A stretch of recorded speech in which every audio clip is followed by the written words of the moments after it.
Rain lashed against the windows of Duke Adrian Blackwood's study with such fury that Eleanor could barely hear her own heart breaking, though perhaps that was a mercy, for its rhythm had become a dirge of shame and desperation that threatened to unmake her entirely. The year was 1847, and London had never seemed so cold, so unforgiving, so utterly indifferent to the ruin of a woman who had once commanded its highest drawing rooms as the Duchess of Windermere, a title she could no longer claim, not here, not now, not in this moment of her greatest degradation. She stood before the Duke's mahogany desk, her hands clasped so tightly that her gloves strained against her knuckles, and introduced herself with words that tasted of ashes. "Mrs. Eleanor Grey, Your Grace." The lie hung between them like a shroud, and she wondered if he could see through the careful facade she had constructed, if he noticed the quality of her mourning dress despite its age, the aristocratic bearing she could not quite suppress, no matter how she tried to diminish herself. Adrian Blackwood regarded her with eyes the color of a winter storm, cold and remote, assessing her with the detachment one might afford a piece of furniture being considered for purchase, and perhaps that was precisely what she had become, a commodity, a transaction, a fall from grace so complete that the woman who had once opened Parliament balls now negotiated the terms of her own moral surrender. "The arrangement is simple, Mrs. Grey," he said, his voice devoid of warmth, each word precisely articulated as though emotion were a language he had forgotten how to speak. "You will reside in my townhouse, maintain discretion, and be available at my convenience. In return, you will receive an allowance sufficient for your needs." He named a sum that would indeed save her late husband's estate from the creditors who circled it, like carrion birds, enough to preserve what little remained of the Ashford legacy, though it could never restore her honor. Eleanor forced herself to nod, to accept, to sign the document he slid across the desk toward her, and as the pen moved across the paper, she felt herself splitting in two, the Duchess of Windermere who had once been, and Mrs. Eleanor Grey who must now be. "I understand, Your Grace," she whispered, and the formality of the address was almost laughable given what she had just agreed to become, what desperation had driven her to accept. Adrian's expression remained unchanged, granite hard and utterly impenetrable, and she wondered what manner of man could proposition a woman with such clinical detachment, what sorrows or cruelties had carved away his capacity for warmth until only this cold efficiency remained. Outside, the rain continued its relentless assault, as though the very heavens wept for what she had done, and Eleanor thought of her late husband Thomas, whose gambling had brought her to this precipice, whose love had been genuine, even if his judgment had been catastrophically flawed. "You will begin tomorrow evening," Adrian said, already turning his attention to other papers on his desk, dismissing her as though she were a matter concluded, a problem solved, nothing more than an arrangement sealed. Eleanor curtsied. Old habits died hard, even in the midst of degradation, and turned toward the door. Each step away from her former life and toward this new, shameful existence, carrying with her the terrible knowledge that she had chosen survival over honor, necessity over dignity, and that the Duchess of Windermere had ceased to exist the moment Mrs. Eleanor Grey had been born. The following evening arrived with the inevitability of an execution, and Eleanor found herself standing before the townhouse on Grosvenor Square, with a single trunk containing what remained of her dignity and the carefully curated wardrobe of a woman who must appear respectable enough to belong to a duke, yet humble enough not to draw unwanted scrutiny from society's ever-watchful eyes. The house itself rose before her, like a monument to austere elegance, all clean lines and restrained grandeur, its facade revealing nothing of the man within or the shameful arrangement that had brought her to its threshold. And as the door opened to reveal a butler whose face betrayed not the slightest flicker of judgment or curiosity, Eleanor understood that this household had been trained to maintain the same cold detachment that characterized its master. "Mrs. Grey," the butler intoned, and the false name sounded almost obscene in its ordinariness, stripping away centuries of Ashford lineage with two simple syllables. "His Grace has instructed that you be shown to your chambers. I am Winters. Should you require anything, you need only ring."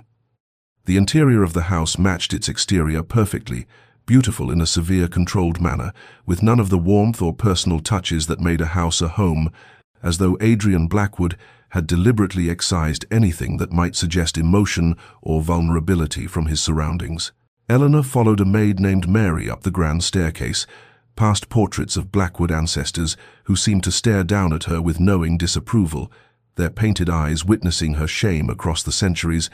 and she wondered if somewhere in Wintermere House her own portrait still hung, a ghost of the Duchess she had been, before desperation had reduced her to this. The room to which she was shown was larger and more luxurious than she had anticipated, a sitting room adjoining a bedchamber, both decorated in shades of cream and gold, elegant yet impersonal, like a very fine hotel suite, designed for someone who would never truly belong. "His Grace takes his meals in the dining room at 8. Ma'am," Mary offered, her tone carefully neutral, neither warm nor cold, the perfect calibration of a servant who understood the delicate nature of her mistress's position. "He has asked that you join him this evening." The hours until dinner stretched before Eleanor like a sentence yet to be served, and she occupied them by unpacking her meager possessions and steeling herself for what was to come, trying not to think of the last time she had prepared for an evening meal, when she had been a duchess in her own right and not a purchased companion, when her presence at a table had been a privilege granted rather than an obligation fulfilled. When she finally descended to the dining room, Adrian was already seated, reading correspondence as though she were of no more consequence than the soup course, and when he finally acknowledged her presence with a brief nod, his expression remained as impassive as it had been in his study the previous evening, offering no warmth, no reassurance, nothing to suggest that this arrangement was anything other than what it was, a transaction, cold and commercial, stripped of any pretense of affection or regard. Throughout the meal, their conversation remained painfully formal, confined to topics of such studied neutrality that Eleanor felt as though she were dining with a particularly distant acquaintance, rather than the man who now, by virtue of their arrangement, held claim to her person and her future. And as she retired to her chambers afterward, alone and untouched, she realized with a terrible clarity that this might be worse than if he had simply treated her as the mistress she had agreed to become, this limbo between proprieties. This performance of respectability layered over fundamental indignity, this careful pretense that she was a guest rather than a kept woman, made the reality of her fall all the more devastating, for it forced her to maintain the manners of a duchess while inhabiting the position of a courtesan, to be Eleanor Ashford in bearing while answering to Eleanor Grey in name, to carry the weight of her secrets and her shame with the same impeccable posture she had once used to bear a coronet. Weeks passed with the slow, measured rhythm of a clock counting down to some inevitable reckoning, and Eleanor found herself observing the Duke of Blackwood the way one might study a portrait in a gallery, carefully, minutely, searching for meaning in every brushstroke of his existence, trying to understand the man behind the cold facade that he presented to the world and to her. His routines were rigid, almost militaristic in their precision. He rose at 6, took breakfast alone in his study while reading the Times, spent his mornings attending to estate business with the efficiency that suggested he found comfort in ledgers and contracts, lunched sparely, and devoted his afternoons to correspondence or the rare parliamentary obligation, returning each evening to dine with Eleanor in that same terrible silence that had characterized their first meal together, as though words were a currency he could not afford to spend. She began to notice small things, details that revealed glimpses of the man beneath the armor of his aristocratic reserve, how he always sat in the same chair by the fire,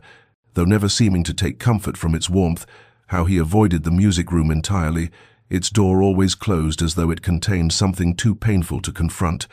how he declined every social invitation that arrived, his isolation self-imposed and absolute. The house itself seemed to reflect his internal landscape, beautiful but barren, lacking the personal touches that made a residence feel inhabited rather than merely occupied. And Eleanor realized that Adrian Blackwood had not created a home, but rather a mausoleum, a place to exist without truly living. One evening, she noticed books on his desk, volumes on grief, on loss, their spines worn as though they had been consulted many times, and the title struck her with unexpected force. On the Nature of Sorrow, Meditations for the Bereaved, works that spoke of a pain so profound that he had sought understanding in the writings of strangers. Their interactions remained painfully formal, brief exchanges that never ventured beyond necessity, yet she sensed something beneath his coldness, a hurt so deep that he had constructed walls not to keep others out, but to keep himself contained, to prevent whatever anguish he carried from spilling forth and consuming him entirely. During their dinners, Eleanor would watch him across the candle-lit table and see the tension in his jaw, the way his hands would occasionally clench as though fighting some internal battle, and the moments when his gaze would drift to the empty chair at the table's head, and his expression would shudder even further, and she understood with growing certainty that she was not the only one haunted by ghosts, not the only one performing a role while hiding a deeper truth. Sometimes, in the quiet hours of the afternoon when she thought herself unobserved, she would find him standing at the window of his study, staring out at nothing, his posture suggesting such profound loneliness that her heart ached for him, despite the circumstances that bound them, despite the shameful nature of their arrangement, despite everything that should have made compassion impossible. The servants moved through the house with careful quiet, as though they too understood that their master preferred silence, and from their careful avoidance of certain topics, their gentle handling of particular rooms, Eleanor pieced together a narrative of loss, though its specifics remained maddeningly unclear, only that something had broken in Adrian Blackwood, some fundamental part of him had been damaged beyond repair, and he had chosen to live among the ruins rather than attempt to rebuild. And she wondered what tragedy could transform a man so completely, what sorrow could freeze a heart so thoroughly that even basic human warmth became impossible, and whether anything or anyone could ever thaw the winter that had settled over his soul. Eleanor discovered the library quite by accident on a grey afternoon, when restlessness had driven her to explore the corridors of the townhouse more thoroughly than propriety might have allowed, and when she opened the door to what she had assumed was another unused parlour, she found instead a sanctuary that took her breath away, floor-to-ceiling shelves laden with volumes that spoke of a collector's passion rather than a decorator's attempt at gentility, leather-bound editions arranged with obvious care, works spanning centuries and subjects, from philosophy to poetry, from ancient Greek to contemporary novels, and for the first time since entering this house, Eleanor felt something other than shame and sorrow, felt instead a stirring of genuine pleasure at the prospect of intellectual companionship, even if only with the silent company of books. She began spending her afternoons there, careful to disturb nothing, reading volumes of Wordsworth and Shelley, losing herself in verse that spoke of nature's consolations and beauty's fleeting permanence, and it was in this pursuit that Adrian found her one evening when he returned earlier than usual from his parliamentary obligations, and the expression on his face when he entered the library and saw her curled in the window seat with a volume of Keats held something she had not seen before, surprise, certain, but also a flicker of something that might have been interest or perhaps recognition, as though he had discovered something unexpected in a place he thought he knew completely. "You read poetry," he said, and it was not quite a question, more an observation that carried within it a weight of reassessment, as though this single fact had altered some calculation he had made about her character or worth. Eleanor felt her heart quicken with sudden danger, for she had been so absorbed in the verse that she had forgotten to guard her reactions, forgotten that a woman of the station she pretended to occupy might not be expected to find solace in romantic poetry, or to hold a first edition with the reverent care of one who understood its value, and she chose her words with desperate caution, keeping her voice light and her accent carefully neutral. "I find comfort in beautiful words, Your Grace," she replied, closing the book gently and rising from the window seat, aware that she should perhaps apologize for the presumption of using his library without permission, yet unable to summon the proper contrition when surrounded by such treasures. "I hope I have not overstepped." Adrian moved closer, his gaze falling to the volume in her hands, and something in his expression softened almost imperceptibly, a subtle shift that transformed his austere features into something more human, more accessible. "Keats," he observed, and then, with what might have been the beginning of conversation rather than mere acknowledgement, "Do you have a favorite passage?" The question hung between them like an offered hand, an invitation to connection that Eleanor desperately wanted to grasp, yet knew she must navigate with exquisite care, for her education had been that of a Duchess, comprehensive and classical, and she could discourse on Keats with the fluency of one trained from childhood in literature and the arts. "But Mrs." Eleanor Grey, a woman of uncertain background kept by a duke, should perhaps not possess such refined sensibilities, and so she chose her response carefully, offering insight enough to be truthful, yet restrained enough to maintain her disguise. "I find his understanding of beauty's transience deeply moving," she said quietly, allowing herself this much honesty, "how he captures both the joy of the moment and the sorrow of its passing." For a long moment, Adrian studied her with an intensity that made her pulse race, and she wondered what he saw. Whether her carefully constructed facade had slipped, whether he perceived the aristocrat beneath the pretense, but then he nodded slowly and said, "You may use the library whenever you wish, Mrs. Grey," and the formality of the address stung, even as the permission it granted filled her with gratitude,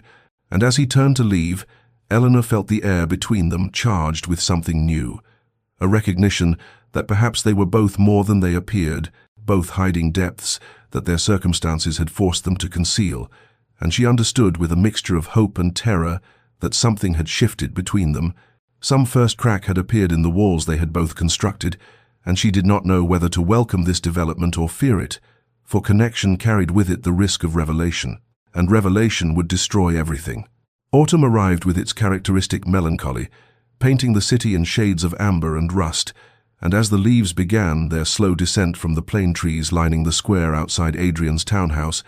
Eleanor found herself gathering fragments of understanding about the man who kept her, pieces of a puzzle whispered by servants who had grown comfortable enough with her presence to let certain truths slip in unguarded moments, how the late Duchess had been vibrant and beloved, how her death 3 years prior in childbirth, along with the infant son who had lived only hours, had transformed the Duke from a man known for his warmth and engagement with society into this austere, isolated figure who moved through his own home like a ghost haunting the corridors of his former life, how he had closed the nursery and the music room where his wife had played pianoforte each evening, how he had withdrawn from everything that had once brought him joy, as though happiness itself had become a betrayal of those he had lost. Understanding dawned with the weight of revelation, reshaping everything Eleanor had observed into a narrative of profound grief rather than mere coldness, and she found herself looking at Adrian with new eyes during their silent dinners, seeing not the distant aristocrat who had purchased her companionship, but a man so thoroughly broken by loss that he had armored himself against any possibility of feeling again, and her heart, which she had tried so carefully to guard against any attachment that might complicate her already impossible situation, softened with a compassion that felt dangerous in its intensity. She began leaving small gestures throughout the house, tokens of care that she could offer without presumption or expectation of acknowledgement. A book of Wordsworth's poetry left open on the library table to a passage about nature's capacity to heal, marked with a ribbon of blue silk, his preferred tea prepared exactly as he took it, and waiting in his study when he returned from his morning ride. The fire in the drawing-room lit and ready, though he had never explicitly requested such attention, small acts of tenderness disguised as mere household efficiency, ways of saying what she could not speak aloud, that she saw his pain,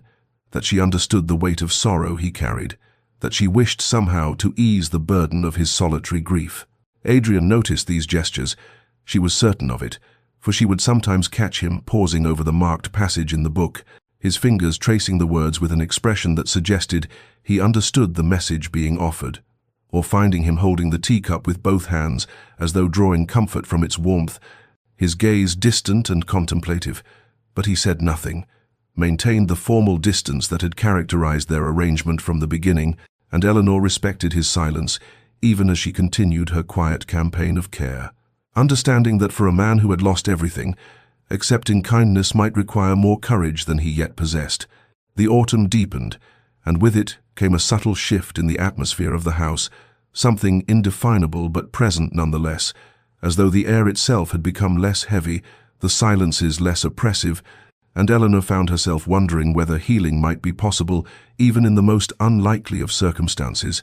whether two people bound by an arrangement born of desperation and grief might nevertheless find in each other some measure of solace, some reminder that life continued even after loss, that the heart could survive its breaking and perhaps, given time and tenderness, might even learn to open again. Though she pushed such thoughts away as soon as they formed, reminding herself that she was living a lie, that her deception made any genuine connection impossible, that she was destined to lose whatever fragile understanding they were building, once the truth of her identity inevitably came to light. And yet still she continued her small gestures, unable to stop herself from caring for this wounded man, even as she knew that caring would only deepen the pain that awaited them both. The invitation arrived on heavy cream paper, embossed with the crest of the London Charitable Society, and when Adrian informed Eleanor that evening, over their customary silent dinner, that his attendance at the annual charity ball was unavoidable, given his position on the board, she felt her blood turn cold with a fear that had nothing to do with their arrangement and everything to do with the world she had left behind. The world that still existed just beyond these walls, where she had hidden herself away in shame and desperation. And when he added, with something in his voice that suggested the request cost him some internal struggle, that he would like her to attend as well, though not publicly, that she might observe from one of the private boxes reserved for guests who preferred discretion, she understood both the peculiar honor he was extending and the terrible danger such an evening represented. For the charity ball was the crown jewel of London's social season, attended by every member of the aristocracy, including those who had known her as the Duchess of Wintermere, including Lady Catherine Pemberton, who had been her closest friend before widowhood, and debt had driven Eleanor into hiding, including Lord Hartley, whose sister had married Eleanor's late husband's cousin, and who would certainly recognize her despite any attempt at disguise, and yet she could not refuse without raising Adrian's suspicions, could not explain why a woman of uncertain background would fear attendance at such an event, and so she agreed with a nod and a murmured thank you that concealed the rising panic threatening to choke her. The evening of the ball arrived too quickly, and as Eleanor's maid dressed her in a gown of deep sapphire silk that Adrian had commissioned without consulting her, she studied her reflection with the detached assessment of a woman preparing for battle, noting how the intervening months had changed her, how grief and stress had sharpened her features and added shadows beneath her eyes that even the most skilled application of powder could not entirely conceal, hoping desperately that these changes might be enough to protect her identity,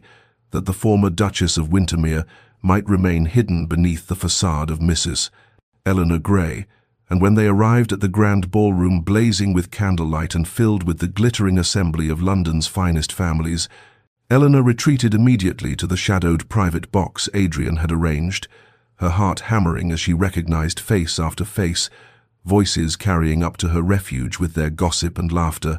the orchestra playing the same waltzes she had danced to in what felt like another lifetime, and she pressed herself against the wall farthest from the balcony's edge, trying to become invisible while her former world spun and glittered below. And it was then that she saw Lady Catherine holding court near the refreshment tables, saw Lord Hartley approaching Adrian with extended hand and political conversation, saw the dangerous proximity of her two lives threatening to collide, and when Lady Catherine began moving toward the staircase that led to the private boxes, Eleanor felt genuine terror grip her, felt the careful structure of lies she had built threatening to crumble, and she must have made some sound of distress because suddenly Adrian was there, having apparently noticed her absence from the box's edge, and for the first time since their arrangement began, she saw genuine concern in his eyes rather than mere distant politeness, saw him notice her pallor and trembling hands, and he moved closer with a question forming on his lips, just as Lady Catherine's voice echoed from the corridor outside, and Eleanor knew with terrible certainty that everything was about to unravel. The carriage ride back to the townhouse passed in weighted silence, broken only by the rhythm of hooves on cobblestone, and Eleanor could feel Adrian's gaze upon her in the darkness, could sense the questions forming behind his careful assessment of her distress, and when they finally entered his study and he poured them both brandy without asking whether she wished it, she knew the reckoning she had dreaded was beginning, knew that her performance at the ball had revealed too much of what she had worked so desperately to conceal, and when he finally spoke, his voice carried none of its customary distance, but instead a quality of genuine curiosity edged with something that might have been concern. "You moved through that ballroom as though you belonged there," he said quietly, studying her over the rim of his glass. Not as someone observing a foreign world, but as someone who knew it intimately, who understood its rhythms and hierarchies without conscious thought. And when Lady Catherine passed, you recognized her, did you not? I saw it in your face. the flash of familiarity and fear. Eleanor's hands trembled as she set down her untouched brandy, her mind racing through possible explanations that might satisfy his curiosity without revealing the truth. And she settled on a careful half-truth, one that contained enough honesty to be believable while protecting the core deception upon which her entire position in his house rested. "I was not always as you see me now," she managed, keeping her voice steady through sheer force of will. "Before my circumstances changed, I lived in proximity to such society, observed it closely, understood its patterns, though I was never truly part of it." Adrian leaned forward, his eyes searching her face with an intensity that made her want to look away, but she held his gaze, knowing that retreat would only deepen his suspicion, and she saw intelligence there along with the grief she had come to recognize, saw a man who was perhaps more perceptive than she had credited, who had noticed not just her distress at the ball, but all the small inconsistencies that had accumulated over their months together. "You speak as they do," he continued, his tone thoughtful rather than accusatory, with the precise diction and educated vocabulary of someone raised among the aristocracy.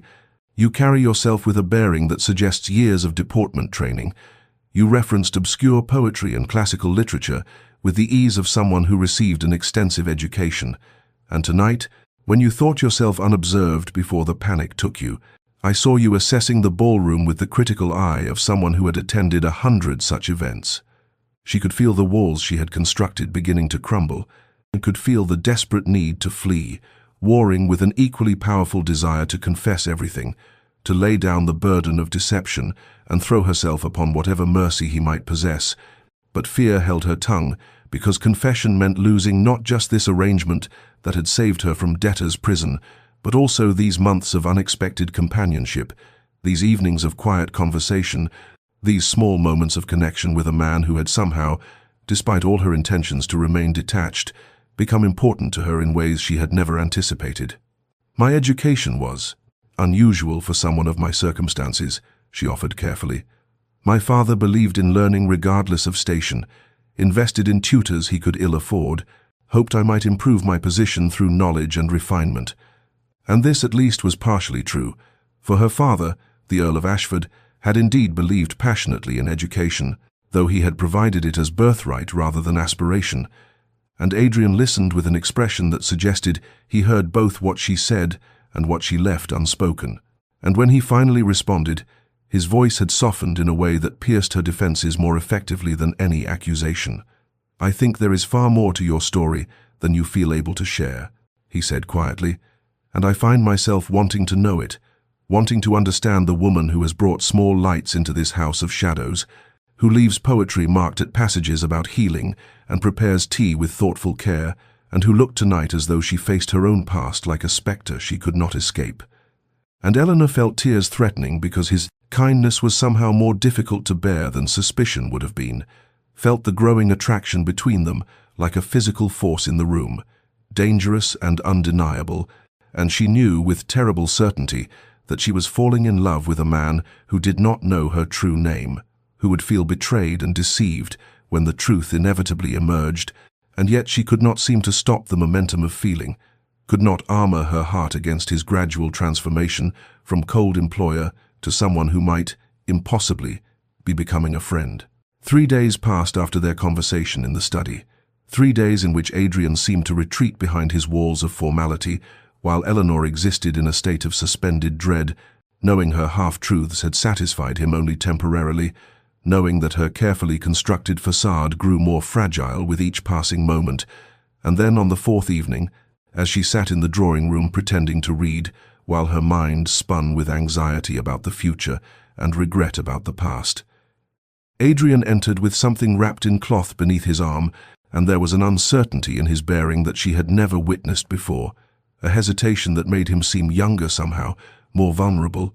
And when he spoke her name, Eleanor, not Mrs. Grey but Eleanor, with a softness that made her heart contract, she set aside her book and turned to face him with questions in her eyes. "I have been thinking about our conversation," he began, moving closer but maintaining that careful distance that always existed between them, that space charged with unspoken attraction and impossible circumstance, "about what you said regarding your education, your exposure to literature and refinement, and I realize that in all these months, I have treated this arrangement as merely transactional when you have offered something far more valuable than the terms we agreed upon. You have offered companionship to a man who had forgotten what such connection felt like, small kindnesses that asked nothing in return, and I wish to acknowledge that, with something more personal than the cold courtesy I have shown.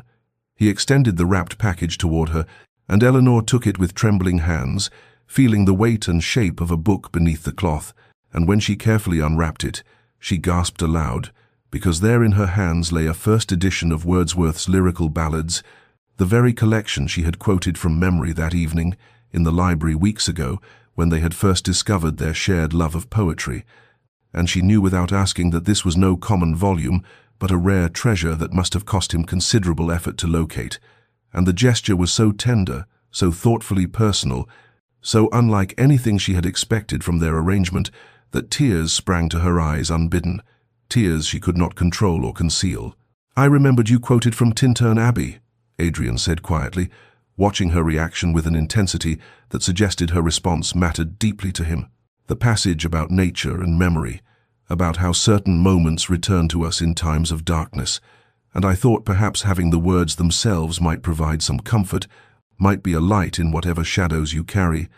And his perception, his recognition that she existed in a state of concealed pain, his desire to offer solace even without knowing the full truth of her circumstances, broke something open inside Eleanor's chest, some last barrier she had maintained against feeling too much, caring too deeply, and the tears spilled over despite her efforts to contain them, running down her cheeks as she clutched the precious volume against her heart. Adrian moved then without apparent thought, closing the distance between them, and for the first time since their arrangement began, he touched her with genuine tenderness rather than the formal courtesies their situation demanded, his hand rising to her face to gently wipe away a tear with his thumb, and the contact sent electricity through Eleanor's entire body, made her breath catch, and her eyes close against the overwhelming mixture of longing and shame and desperate love that threatened to consume her, and when she opened her eyes again, Adrian was looking at her with an expression that revealed everything he felt, the desire and confusion and something deeper that might have been love, beginning to take root, despite all the reasons it should not, could not, must not exist. They stood frozen in that moment of profound connection, his hand still against her cheek, her tears still wet beneath his fingers. The book pressed between them like a talisman of all the words they could not speak, and Eleanor saw fear flash across Adrian's features as he recognized what was happening, recognized that their careful boundaries had dissolved, that whatever existed between them had transcended the cold arrangement that had brought her to his house, and she watched him retreat, watched him step backward with something like panic replacing the tenderness in his eyes, watched him struggle to rebuild the walls that had just crumbled, and she understood because she felt the same terror, the same knowledge that they were sliding towards something that could only end in revelation and ruin, and yet neither of them could seem to stop the momentum of feeling that had been building since that first evening in the library, perhaps even since the rain-soaked night when she had agreed to become his mistress, two lonely souls drawn together by circumstance and held apart by secrets that grew heavier with each passing day. Winter came to London with gentle snow that transformed the grey city into something softer, more forgiving, and as the months passed since that evening, when Adrian had given Eleanor the precious book, and they had both retreated from the precipice of acknowledged feeling, something fundamental had shifted in the careful architecture of their arrangement, had transformed it into something neither of them had names for, but both recognized in the quiet evenings they now spent together in the library, and in the chess games that stretched late into the night, with their easy conversation flowing around strategic moves, in the way Adrian had begun to smile, rare and precious expressions that illuminated his features and made Eleanor's heart ache with tenderness and guilt in equal measure. They had fallen into rhythms of companionship that felt almost like marriage without its name, almost like love without its declaration, and Eleanor found herself existing in a state of bittersweet happiness, shadowed always by the knowledge that this fragile peace rested on foundations of deception, that every moment of genuine connection was also a moment of betrayal, that the man who now looked at her with warmth and something that might be affection did not know her true name, did not know that she was not Mrs. Eleanor Grey but Lady Eleanor Ashford, widowed Duchess of Wintermere, and this secret grew heavier with each passing day, each shared laugh, each evening when they sat before the fire, and he read aloud while she worked at her embroidery, the very picture of domestic tranquility built upon lies. Adrian had changed in ways both subtle and profound, the rigid isolation that had characterized him when she first arrived, giving way to something warmer, more open, and she watched him transform through small moments that accumulated into undeniable evidence of healing, watched him engage with his staff with kindness rather than cold formality, watched him accept invitations to small gatherings he would have previously refused, watched him emerge slowly from the shell of grief that had encased him since his wife's death, and Eleanor knew with painful certainty that she had contributed to this transformation, that her presence had somehow helped him begin to live again, and this knowledge made her deception feel even more monstrous because she had given him companionship while withholding truth, and had offered healing while concealing the very circumstances that made their arrangement necessary. The guilt had become her constant companion, a weight that pressed against her chest in quiet moments, that invaded her dreams and turned her few hours of sleep into restless struggling with conscience,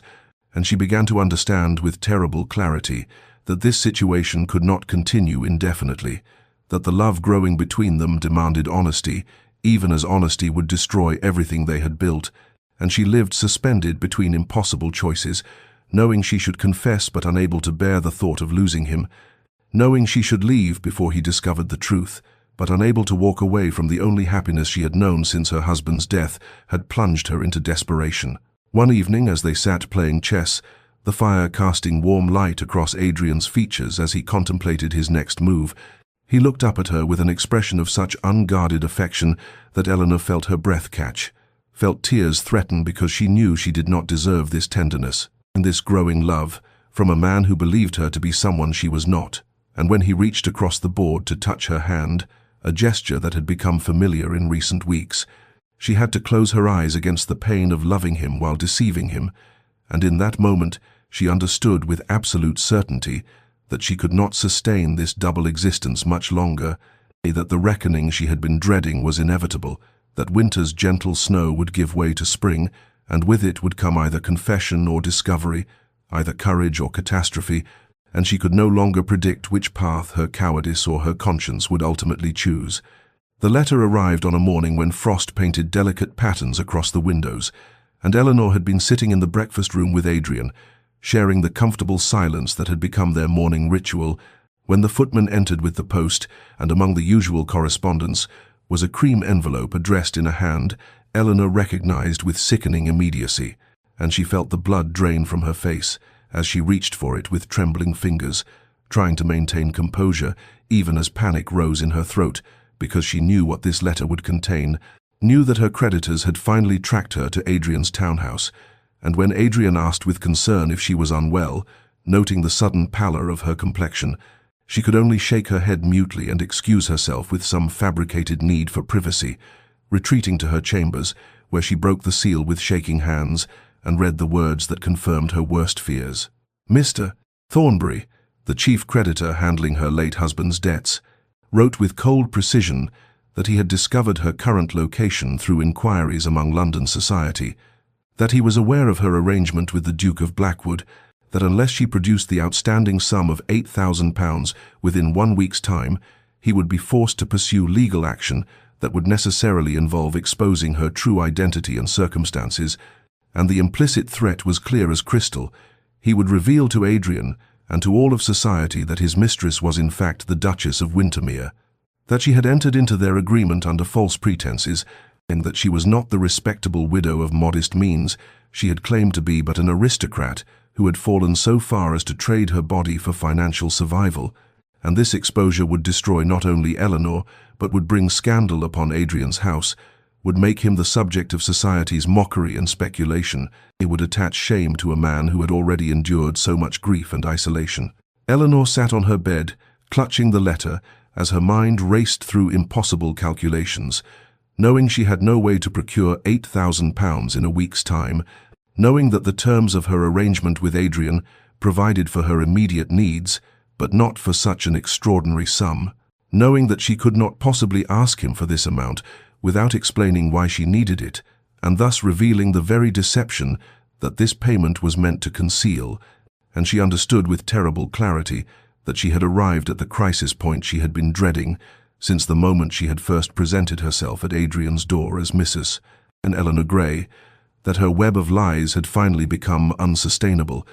that she faced a choice between confession and flight, and between throwing herself on Adrian's mercy and disappearing before the scandal could touch him. For hours she remained in her chambers, unable to eat or think clearly, alternating between desperate schemes to raise the funds and fatalistic acceptance that her situation was hopeless, and as afternoon faded toward evening, she heard Adrian's footsteps in the corridor, heard his quiet knock and concerned inquiry about whether she was ill, and she called through the door that she merely needed rest, her voice breaking on the lie because she knew she was already beginning her withdrawal from him, already starting the process of severing the connection that had become more precious to her than her own life, and she listened to his footsteps retreat with a grief so profound it felt like dying. That night Eleanor made her decision with a heart that felt already broken beyond repair. She would leave before the week was out, would disappear, without explanation rather than force Adrian to witness her ruin or be touched by its scandal, would spare him the knowledge of her deception and the pain of her betrayal, and though this choice meant losing the only happiness she had known in years, though it meant never seeing his face again, or hearing his voice, or experiencing the gentle warmth of his growing affection, she told herself it was the only honorable course remaining to her, the only way to protect him from the consequences of her desperate choices, and as she began in secret to gather her few possessions and prepare for departure, she wept for what might have been if she had only had the courage to tell him the truth from the beginning, if she had only trusted that his capacity for understanding might extend even to circumstances as dire and shameful as hers. But it was too late now for such regrets, too late for anything, except the cold comfort of knowing that in leaving, she was finally doing something selfless, something that prioritized his welfare over her own longing, and she clung to this thought as winter's darkness gathered outside her window and the countdown to revelation began its inexorable march toward catastrophe. Eleanor had intended to leave at dawn, had packed her modest belongings in the hours before sunrise, with hands that trembled and eyes that burned from sleepless tears, but fate intervened in the form of her own exhausted carelessness. For in her distracted state, she had left upon the writing desk in her chambers the creditor's letter, alongside other correspondence she had been sorting through, in preparation for her departure, documents that bore her true name and title, papers addressed to Her Grace, the Duchess of Wintermere, and when Adrian came seeking her that morning with concern etched upon his features because she had not appeared for breakfast and the servants reported sounds of movement in her rooms at odd hours, he entered to find her chamber in disarray, her trunk half-packed, and upon the desk those damning papers that lay exposed in the pale morning light like evidence at a trial. She heard his sharp intake of breath, turned from where she had been folding a shawl to see him standing frozen with the letter in his hand, his face draining of all color as he read first the creditor's threat and then the other correspondence, his eyes moving over the words, Her Grace, the Duchess of Wintermere,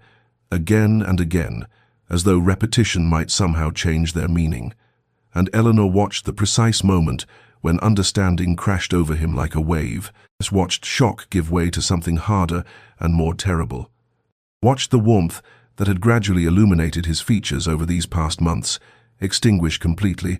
replaced by an expression of such profound betrayal that she felt her heart shatter even before he spoke. Duchess, he said, and the single word fell between them like a stone into still water, sending ripples of devastation outward,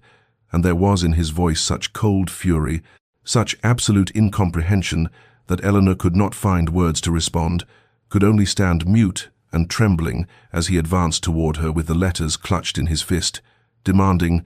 Explain this. Explain how you came to my door as Mrs. Eleanor Grey, when you are, in fact, Lady Eleanor Ashford, Duchess of Wintermere. Explain how you have shared my home, my table, my—" But he could not finish, could not articulate what else she had shared, and Eleanor found her voice at last, though it emerged broken and desperate, saying, I can explain, Adrian. Please let me explain. But he cut her off with a gesture sharp as a blade, commanding her to speak the truth for once in their acquaintance, to confess the full extent of her deception. The words tumbled from Eleanor then in a torrent of desperate honesty, how her husband had died, leaving debts that exceeded the value of their estate, how the creditors had circled like wolves scenting blood,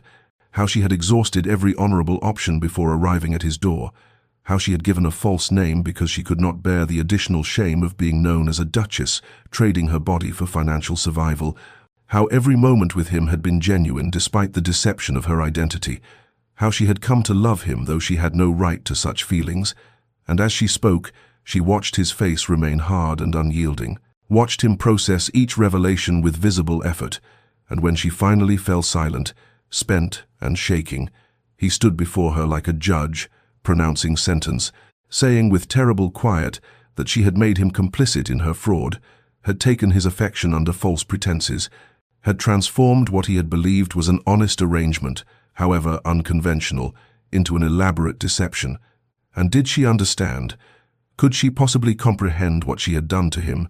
how she had manipulated a man already wounded by loss into caring for a fiction? And Eleanor could only whisper, yes, yes, she understood. Yes, she knew her guilt. Yes, she deserved his anger and his contempt. And when he finally spoke again, his voice was hollow with finality, telling her to leave his house immediately, to take her deceptions and her debts and her false name, and remove herself from his sight. And Eleanor gathered what remained of her dignity, collected her partially packed belongings,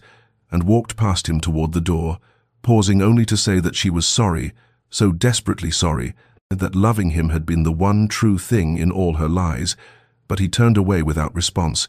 and she descended the stairs for the last time, knowing she had lost not merely her refuge, but the only man who had ever truly seen her soul, even if he had not known her name. The hired carriage rattled through London's grey streets, carrying Eleanor away from Adrian's townhouse and toward a future that seemed to stretch before her like a barren wasteland.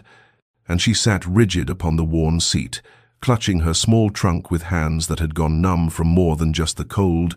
replaying every moment of their confrontation with a kind of masochistic precision that carved each of his words deeper into her consciousness, and she understood with perfect clarity that his fury was entirely justified, that she had indeed deceived him in the most fundamental way possible, had allowed him to develop feelings for a woman who did not technically exist, for Mrs. Eleanor Grey had been nothing more than a convenient fiction, while Lady Eleanor Ashford, Duchess of Wintermere, had hidden behind that mask like a coward, afraid to face the full weight of her own degradation. Yet even as she accepted the righteousness of his anger, even as she acknowledged that she deserved his contempt and his dismissal, a small voice within her whispered that he had not understood, could not possibly comprehend the impossible position she had occupied, the choice between watching her family's ancient estate crumble under the hammer of creditors or sacrificing her honor to preserve what little remained of her late husband's legacy. And this voice grew stronger as the miles passed, transforming her numb acceptance into something sharper, something that tasted of defiance even through her grief. Because had she not warned him from the very beginning that she came to him out of desperation, had she not made clear that her circumstances were dire even if she had concealed their full extent? And could he not see that a woman presenting herself as a widow of modest means, seeking such an arrangement, was by definition already fallen, already ruined? And what difference did a title make to the fundamental transaction they had agreed upon in his study on that rain-soaked evening that now felt like a lifetime ago? The contradiction tore at Eleanor as the carriage approached the coaching inn where she would arrange transport back to Wintermere, the crumbling estate she had fought so desperately to preserve and would now inevitably lose, and she found herself caught between defending her choices and condemning them, between rage at Adrian's inability to see past his own wounded pride to the desperate woman who had loved him with a sincerity that transcended names and titles, and shame at her own capacity for deception, at the ease with which she had maintained her false identity, even as their relationship had deepened into something neither had anticipated or sought. And she wondered whether she had truly believed she could sustain the lie indefinitely, whether some part of her had always known that discovery was inevitable and had simply been too weak or too selfish to sacrifice the happiness she had found in his presence, those stolen months of quiet companionship and growing warmth that had made her feel human again after so long feeling like nothing more than a collection of debts and obligations. When the carriage finally stopped, and the driver opened the door with professional indifference to whatever drama played out in his passenger's red-rimmed eyes and trembling hands, Eleanor descended into the inn's courtyard carrying her trunk and the weight of 2 identities, neither of which seemed to fit anymore, for she was no longer Mrs. Grey, who had known brief happiness in a duke's austere townhouse, and she could never again be the Duchess of Wintermere, who had once moved through society's glittering ballrooms with confidence and grace. And as she arranged for the journey that would carry her back to face her creditors and her ruin, she permitted herself one final thought of Adrian, standing alone in her abandoned chambers, surrounded by the evidence of her deception, and she whispered into the cold air that she was sorry, so desperately sorry, not for the lie itself which had been born of necessity, but for not trusting him enough to offer the truth when trust had begun to grow between them, like something green and new, pushing through winter's frozen ground. And then she turned her face toward home and toward the ending she had perhaps always been destined to meet, believing with the certainty of the condemned that she had lost not merely her refuge but her last chance at redemption and love. The townhouse seemed to expand in Eleanor's absence, its rooms stretching into vast spaces that echoed with silence and accusation, and Adrian moved through them like a ghost haunting his own life, finding her presence in every corner despite her physical departure, in the book left open upon the library table at a passage she had been reading, in the teacup still sitting beside the chair where she had taken her morning tea just days before, in the faint scent of lavender that lingered in the chamber she had occupied, and he found himself standing in that room's doorway more often than he cared to admit, staring at the stripped bed and empty wardrobe, as though they might yield answers to questions he could not fully articulate, even to himself. His anger, which had burned so bright and righteous in the moment of discovery, had begun to cool into something more complicated and infinitely more painful. For in the days since her departure, he had found himself examining not merely her deception, but his own response to it, questioning why the revelation of her true identity had wounded him so deeply when the fundamental nature of their arrangement had always been transactional and impermanent. And he was forced to confront the uncomfortable truth that somewhere in those months of quiet companionship and growing warmth, he had fallen in love with Mrs. Eleanor Grey, or rather with the woman he had believed her to be, and the discovery that she was, in fact, Lady Eleanor Ashford, Duchess of Wintermere, should logically have elevated rather than diminished her in his estimation.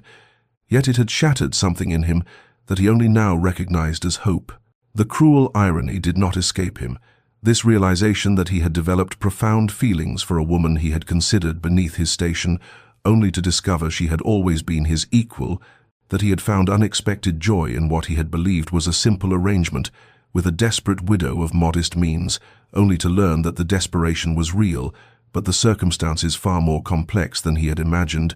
and he sat alone in his study night after night, wrestling with the question of what precisely she had deceived him about. For had she not been honest about her widowhood, had she not made clear her desperate circumstances even if she had concealed their full extent, had she not given herself to their arrangement with a sincerity that had gradually transformed it into something neither had anticipated, and was it truly the deception of her name and title that had wounded him, or rather the fact that she had not trusted him enough to offer the truth when trust had begun to grow between them? Adrian found himself remembering moments with painful clarity, the way she had guarded her speech in those early weeks, occasionally allowing educated phrases to slip through before catching herself,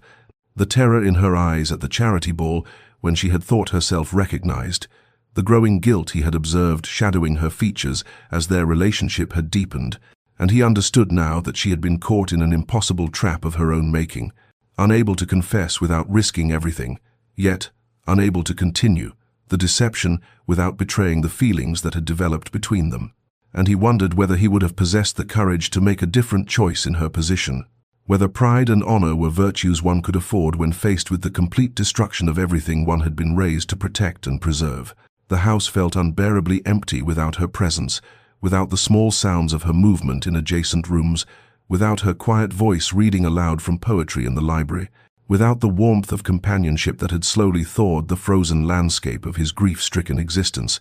And Adrian was forced to acknowledge that Eleanor Grey, or Eleanor Ashford, or whatever name she chose to bear, had given him something he had believed lost forever when his wife had died, had reminded him that life could hold gentleness and beauty and connection, and he had repaid her gift with fury and condemnation and exile, and the shame of his own harsh judgment began to weigh upon him more heavily than any deception she had practiced. Windermere rose before Eleanor like a monument to everything she had failed to preserve,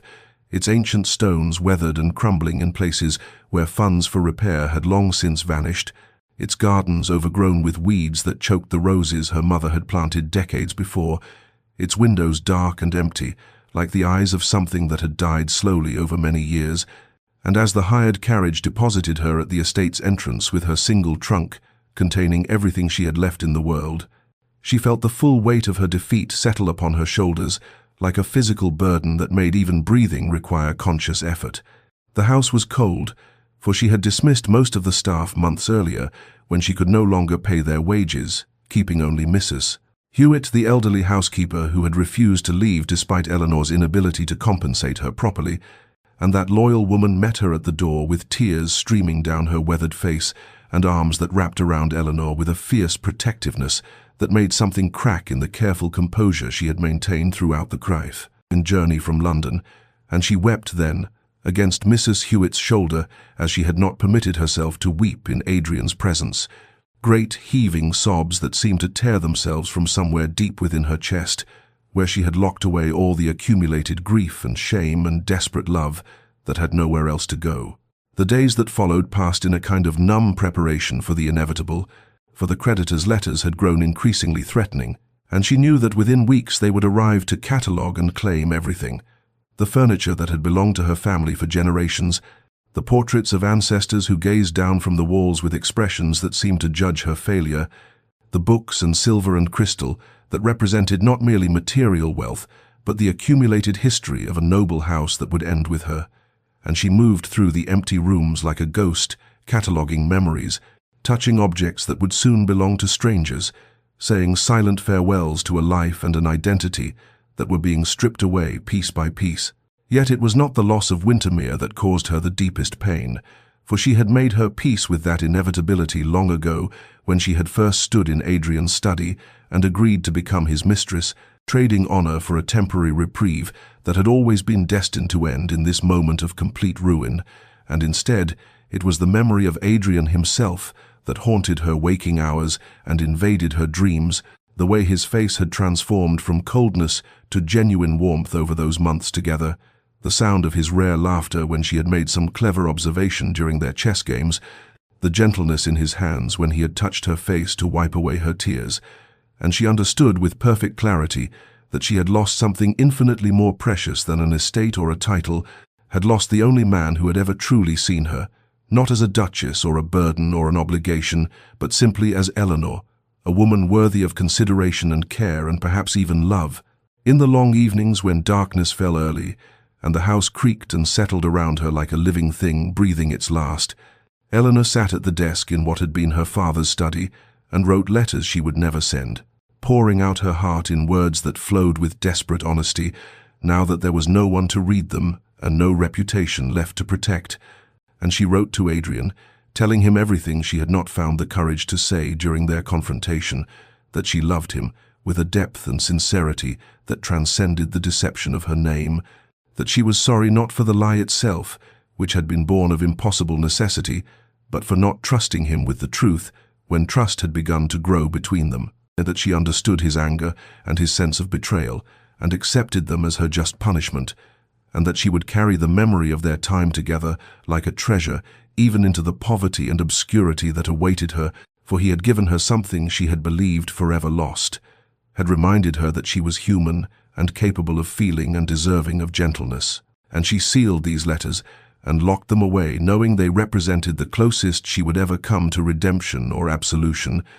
believing with the certainty of the condemned that reconciliation was impossible, and that the best she could hope for was to face her ruin with whatever dignity remained to a woman who had sacrificed everything and gained nothing but the bittersweet knowledge of what love might have been if circumstances and choices and the weight of necessity had not conspired to destroy it before it could fully bloom. Adrian sat in his study with the documents spread before him, like pieces of a puzzle he had finally assembled into a coherent picture. Having spent 3 days employing investigators to verify every detail of Eleanor's story, and what they had uncovered was not evidence of deliberate manipulation, but rather a chronicle of desperate choices made by a woman who had faced impossible circumstances with the only weapons available to her, for the reports confirmed that her husband, the late Duke of Wintermere, had indeed been a compulsive gambler who had mortgaged every unentailed property and borrowed against the estate's future revenues to fund his addiction, leaving Eleanor widowed at 26 with debts that exceeded £40,000 and creditors who had shown no mercy to a woman who bore no legal responsibility for her husband's excesses, yet found herself morally bound to preserve his family's legacy and protect the tenants and servants who depended upon Wintermere's continued existence. The investigators had discovered that Eleanor had first attempted to settle the debts through legitimate means, selling her jewelry and personal effects, dismissing staff, closing the London house, petitioning distant relatives who had refused her pleas, and even appealing directly to creditors for extended terms or reduced settlements, all of which had been rejected or proven insufficient, and only after exhausting every honourable option had she made the choice to present herself at his door as Mrs. Eleanor Gray, widow of modest means, seeking an arrangement that would provide the funds necessary to satisfy at least the most pressing debts and buy time to find a more permanent solution. Adrian found himself reading and rereading the reports with growing recognition of the courage it must have required to make such a choice, to sacrifice not merely her reputation but her very identity, and to transform herself from Duchess to Mistress and live each day knowing that discovery would mean complete ruin. And he understood now that her deception had not been born of malice or mercenary calculation, but of the same quality he had once valued in his late wife, a fierce determination to protect those under her care, even at tremendous personal cost. And the realization filled him with shame for his harsh condemnation and fury at discovering her true identity, for what he had perceived as betrayal was in fact evidence of precisely the kind of character he most admired, the willingness to bear suffering silently rather than allow it to fall upon those more vulnerable. He thought of the woman he had come to know over those months of quiet companionship, the way she had brought warmth and gentleness into his frozen existence, the sincerity of her responses to his rare moments of openness, the authenticity of her tears when he had given her that book of poetry, and he recognized that nothing about their relationship had been false except the name she had offered and the circumstances she had claimed, for the woman herself had been entirely real, her feelings genuine, her transformation of their transactional arrangement into something deeper, as unexpected to her as it had been to him, and he understood with sudden clarity that in condemning her deception he had committed a far greater sin, had rejected love itself, because it had arrived wrapped in circumstances that offended his pride and challenged his assumptions about station and propriety. The decision, when it crystallized in his mind, came with the force of absolute conviction, for he recognized that he stood at a crossroads where he could choose either to cling to wounded pride and righteous anger, or to pursue the woman who had somehow managed to resurrect his capacity for love, despite all his defenses against it. And the choice was not difficult at all once he acknowledged that Eleanor Ashford, Duchess of Wintermere, was the same woman who had sat across from him during chess games and read poetry aloud in his library and looked at him with eyes that held both hope and fear in equal measure. And if he allowed pride to rob him of the chance to build something real with her, then he was a greater fool than her late husband had been. And so Adrian summoned his solicitor and his banker and set in motion plans that would either salvage everything or demonstrate conclusively that some mistakes, once made, could indeed be corrected if one possessed sufficient determination and resources and the courage to risk one's heart a second time, despite the pain that came from its first breaking. The morning broke grey and heavy over Wintermere, rain threatening in clouds that gathered like witnesses to an execution, and Eleanor stood in the great hall watching through the window as carriages began arriving, each one bearing men in dark coats who carried ledgers and documents that represented the final accounting of everything she had failed to preserve. And she had dressed carefully in her plainest black gown and had arranged her hair simply, had removed even her mother's pearls because soon she would own nothing, and there seemed a cruel irony in wearing jewels to one's own dispossession. And Mrs. Hewitt hovered nearby with tears already streaming down her face, knowing that by day's end the house would be sealed and they would both be turned out into a world that had little mercy for women without means or protection. The creditors assembled in the drawing room that her grandfather had commissioned,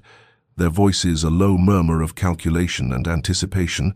and Eleanor forced herself to enter with her head held high, to greet each man with the courtesy her mother had taught her. Even as they appraised the paintings and furnishings with eyes that saw only monetary value, and the chief creditor, a thin man named Pemberton, whose nose seemed designed for looking down at those he considered beneath him,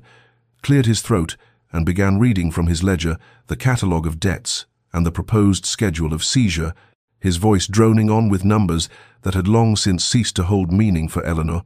who understood only that the sum total of her failure was being reduced to pounds and shillings. While the rain began pattering against the windows like tears, the house itself was weeping. She had just resigned herself to signing the documents that would formalize her surrender when the sound of hoofbeats on gravel cut through Pemberton's recitation, rapid and urgent, and every head turned toward the windows as a magnificent black carriage bearing a ducal crest pulled up before the entrance, with a precision that suggested the driver had made this journey with singular purpose, and Eleanor felt her heart lurch painfully in her chest because she recognized that crest had seen it on correspondence and seals during those months in London. And before she could fully process what Adrian's arrival might mean, the door to the drawing room opened, and he stood framed in the doorway, his coat damp from rain, his dark eyes sweeping the assembled creditors before settling on Eleanor with an expression that held determination and something else she dared not name for fear of the hope it might ignite. Adrian moved into the room with the commanding presence of a man accustomed to being obeyed, his solicitor and banker following like attendants in a royal procession,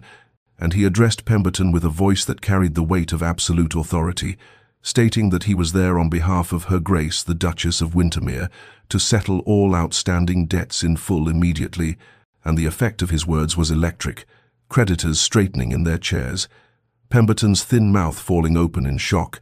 Eleanor's own breath catching in her throat as Adrian's banker began producing bank drafts and promissory notes backed by the Duke of Blackwood's personal fortune,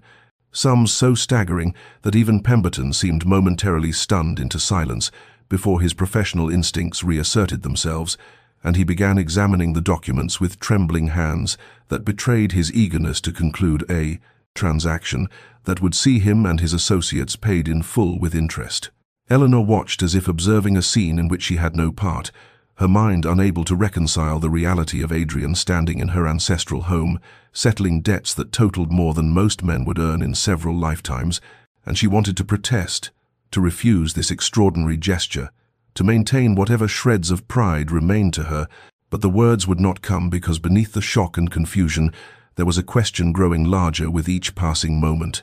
a desperate need to understand why he had come, what this meant, whether his presence represented merely the settling of accounts or something infinitely more significant. When the last document had been signed and the creditors dismissed with instructions to submit any additional claims to Adrian's solicitor within the week, when the drawing room had emptied and they stood alone with rain now falling steadily beyond the windows, Eleanor finally found her voice and asked the question that her heart demanded she know despite her fear of the answer, asked why he had done this, why he had paid debts that were not his responsibility, why he had come at all after she had deceived him so completely, and Adrian crossed the space between them with steps that seemed to measure not merely physical distance, but the emotional chasm that had opened between them during their last painful encounter, and he said words that she would remember for the rest of her life, his voice rough with emotion barely contained, that he had come not as her patron or benefactor, but as a man who had been fool enough to let wounded pride nearly cost him the only woman who had made him feel alive since grief had hollowed him out, that he was there to ask not for her gratitude, but for the chance to court her properly, as equals.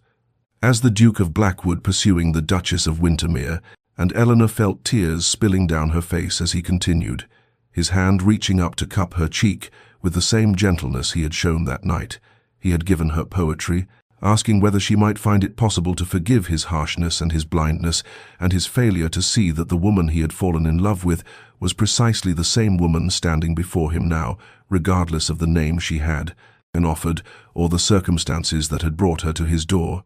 And she answered him, not with words, but by stepping into his arms and pressing her face against his chest, where she could hear his heart beating rapid and strong,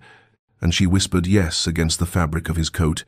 yes to forgiveness, and yes to courtship, and yes to the possibility that love might indeed be strong enough to bridge the distance between what they had been and what they might yet become if they possessed sufficient courage to trust each other with the truth of their hearts. The courtship that began in the drawing-room of Windermere that rain-soaked afternoon unfolded with a deliberateness that spoke of two people determined to build their foundation properly this time,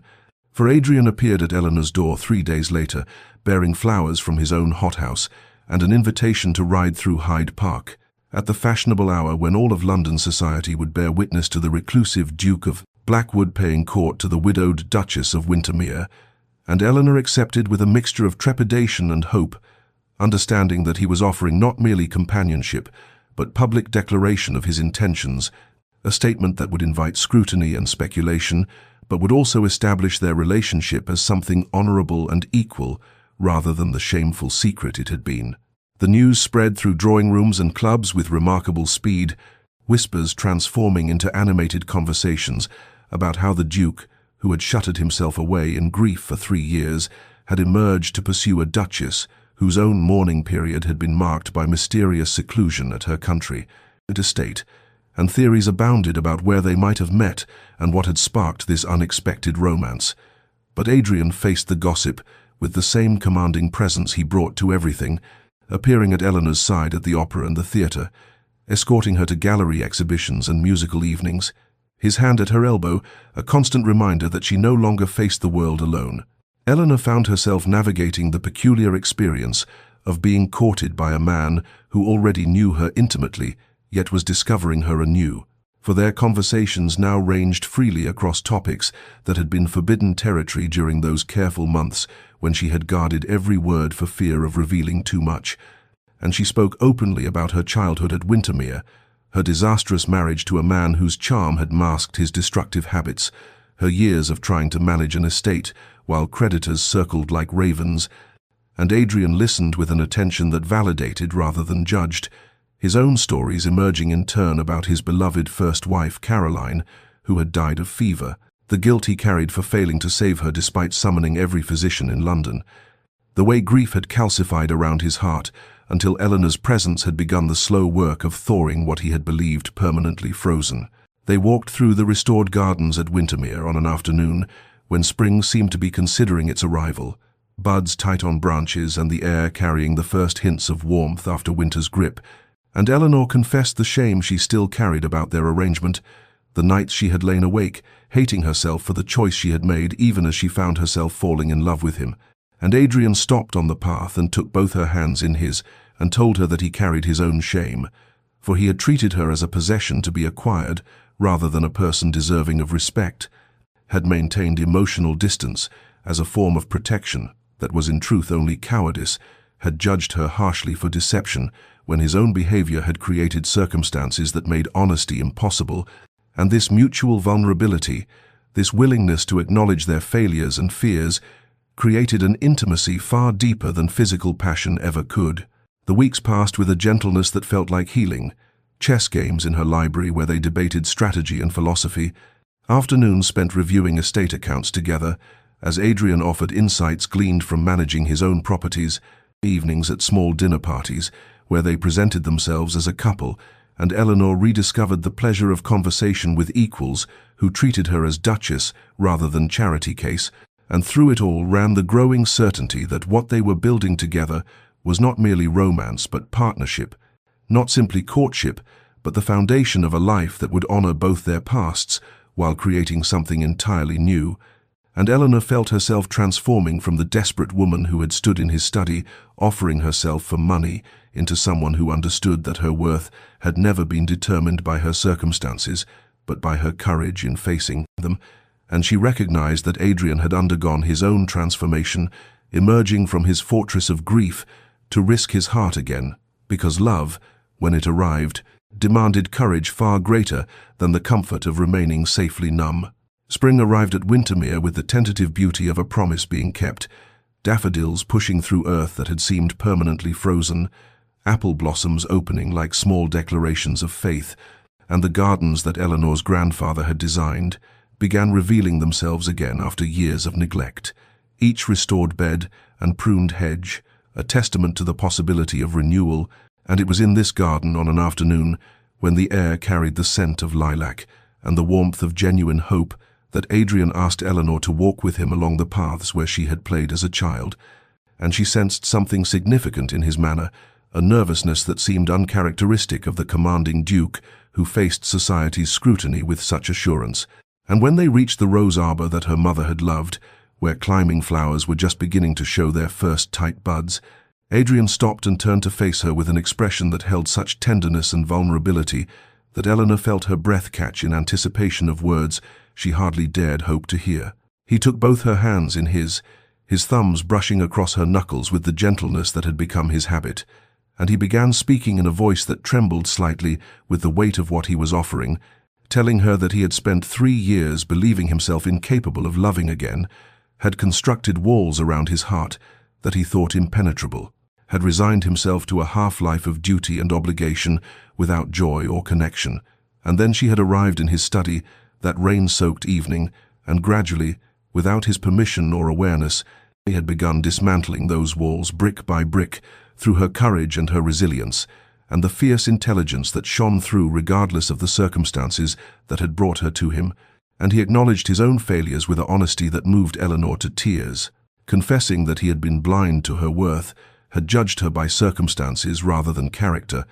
had maintained distance out of cowardice, masquerading as propriety, had nearly lost the most precious gift life had offered him, because he lacked the wisdom to recognize that love was not diminished by unconventional beginnings, but rather proved itself through the willingness to see beyond surfaces to the truth beneath. He spoke of how she had taught him that healing required courage, that opening one's heart again after loss was not betrayal of the past, but honoring of life's possibility,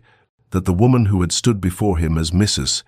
Grey and the Duchess who stood before him now were the same person, and he loved every aspect of her with an intensity that sometimes frightened him because it made him vulnerable again to pain, but also opened him to joy he had thought forever lost. And then he released one of her hands to reach into his coat pocket and withdrew a ring that had belonged to his grandmother, a sapphire surrounded by diamonds that caught the afternoon light and threw back colors of hope and promise, and he knelt before her on the garden path, where spring flowers were beginning their ancient work of transformation, and asked whether she would consent to become his wife,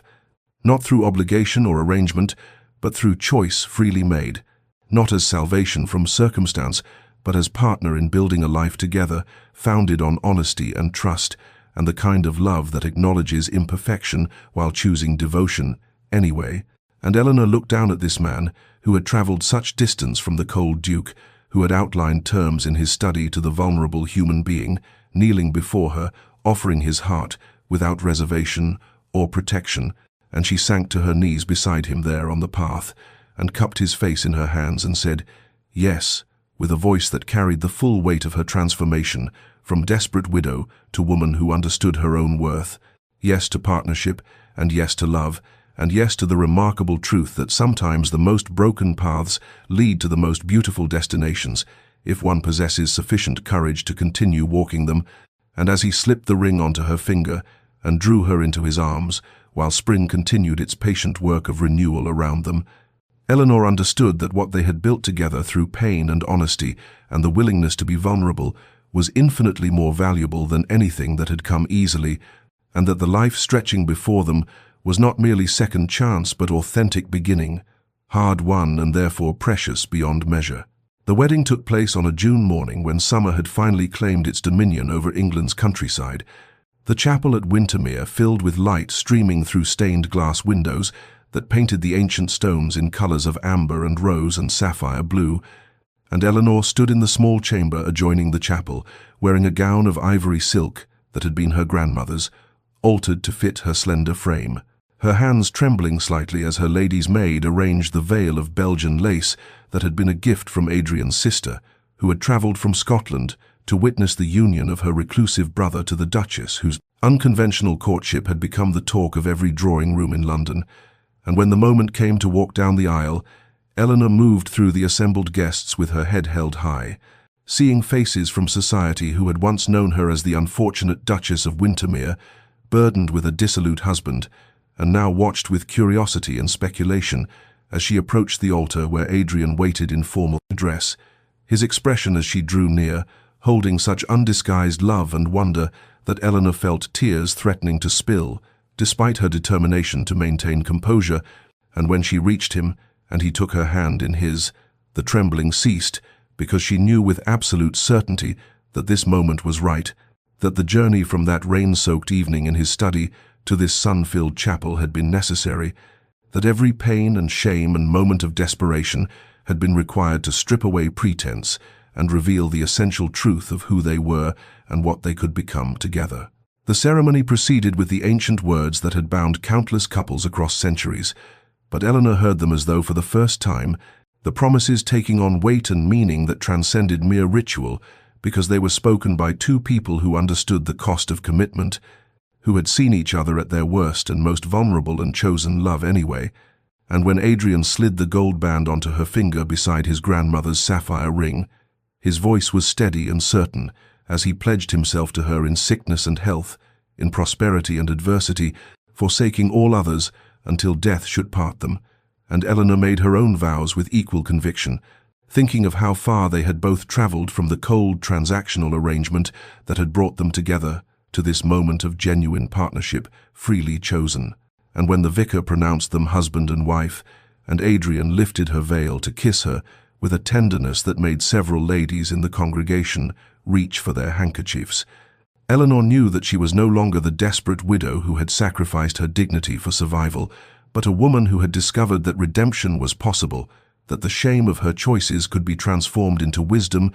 that falling from grace sometimes meant descending far enough to find solid ground upon which to rebuild with honesty as foundation. The wedding breakfast that followed in Wintermere's restored dining room was intimate despite the 40 guests who had gathered to witness the union of the Duke of Blackwood and the Duchess of Wintermere. Society's curiosity evident in the careful observations and polite questions that sought to understand how this romance had developed, and Eleanor navigated the scrutiny with grace born of hard-won self-acceptance, no longer fearing judgment because she understood that her worth was not determined by others' opinions, but by the courage she had shown in facing impossible circumstances and the authenticity with which she had ultimately chosen love and over pretense.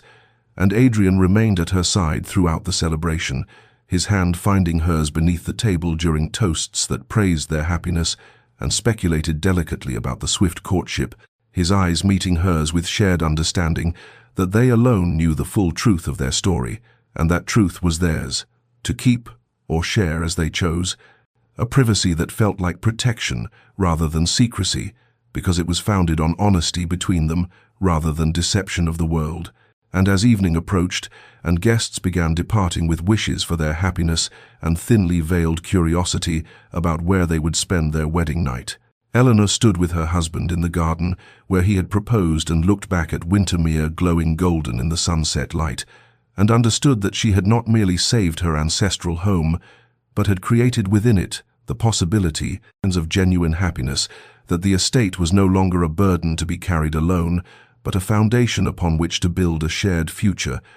And when Adrian drew her close and asked whether she was content, she answered with absolute truth that she was more than content, she was transformed, and that transformation had required every painful step of the journey, from the woman who had stood in his study, selling herself for money, to the wife who stood in her garden, beloved and cherished, and finally, wonderfully, home. 5 years had passed since that June wedding at Wintermere, and the estate that had once stood as monument to desperation and decay now thrummed with the particular vitality that comes from being truly lived in and loved,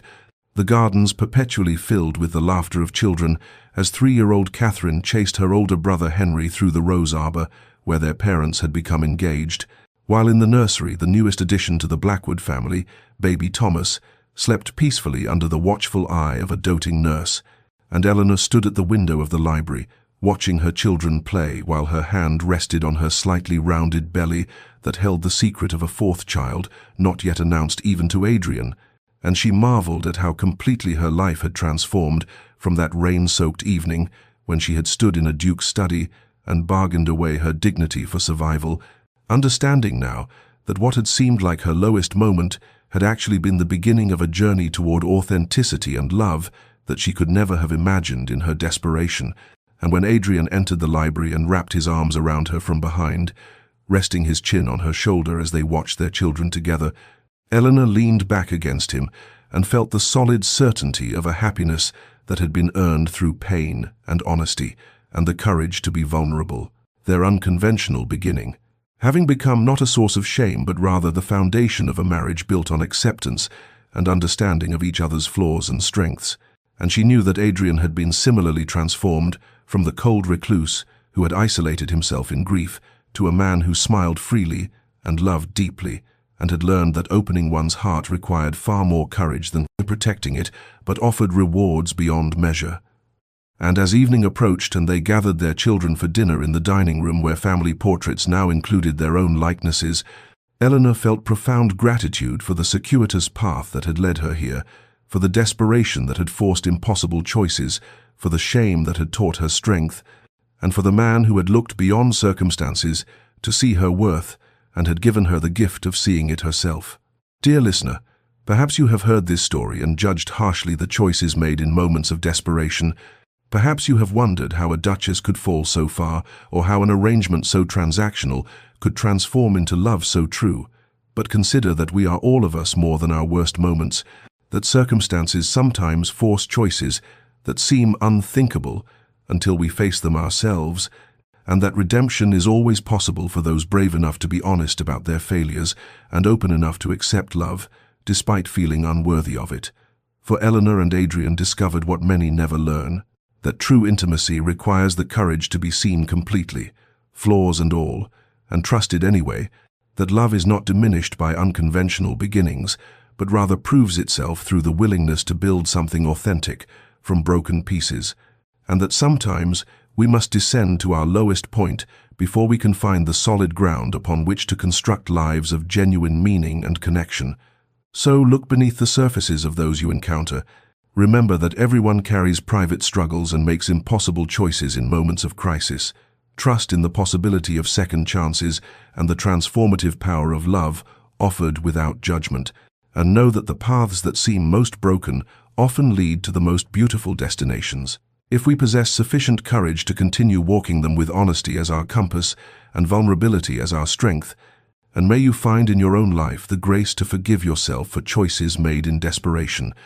the courage to be authentic, even when pretense seems safer, and the wisdom to recognize that love, when it arrives, is worth every risk required to embrace it fully.